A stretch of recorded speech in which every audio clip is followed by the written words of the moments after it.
first shared the story with you of a Purple Heart that was found in a backpack outside the City County building and the efforts of a number of people to find the Vietnam veteran who earned it nearly 50 years ago. That Purple Heart has now been reunited with that veteran. Madison police officer Mike Brennan went to California over the weekend to help return it. Thanks for coming back to finish this story, and it's a happy ending to this story. It is. Thanks for having me. I don't want to put words in your mouth, and I know it's a little cliche to ask, but what's going through your mind as you are handing that Purple Heart to Mr. Hampton, who earned it in Vietnam nearly 50 years ago? It was just such a rewarding experience to be able to travel and actually hand this back to Mr. Hampton personally and do it in a very respectful manner, returning it to him as a veteran. I'm a veteran myself, and I know the importance of this medal. I know that this man gave of himself and gave his blood for his country, and this was what he received in return as a result of his injuries in Vietnam was the Purple Heart. So he's in a wheelchair. Are those injuries that were incurred that led to the awarding of this Purple Heart from that incident?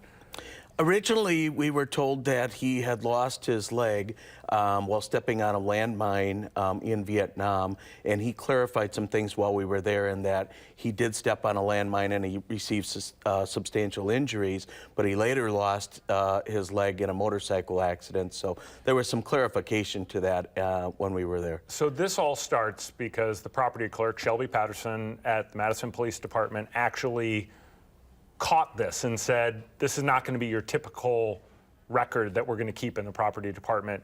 You had an opportunity to have her speak with Mr. Hampton as well while you were there. Yes, I did. While I was at Mr. Hampton's home, I called Shelby on the phone and I allowed her to speak with Mr. Hampton directly, and he was able to thank her personally over the phone and thank her for what she had done. So this is all the efforts of an organization called Purple Hearts Reunited, which is run by an Army National Guard, a full-time Army National Guard officer in Vermont. This is one of the, and I asked you when we were talking on the phone yesterday, I was surprised that there are literally hundreds of these medals that are out there, but there are.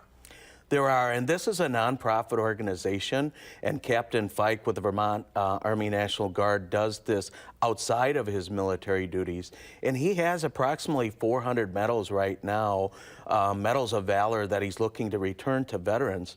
And out of those medals, he has to try to find the funds to be able to return these to all the veterans across the country.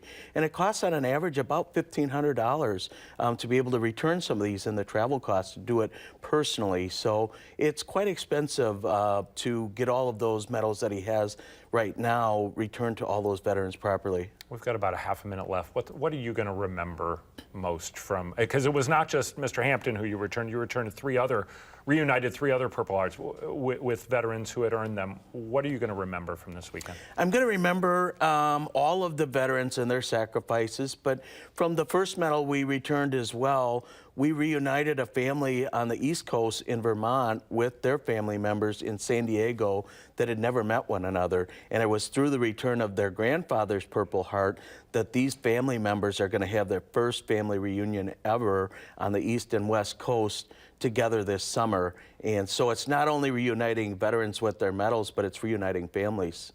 Officer Brennan, thanks. Thanks for sharing this. We Thank you. Appreciate it. What a great story. PurpleHeartsReunited.org. Yes. If people want to find out more. Appreciate your time this morning.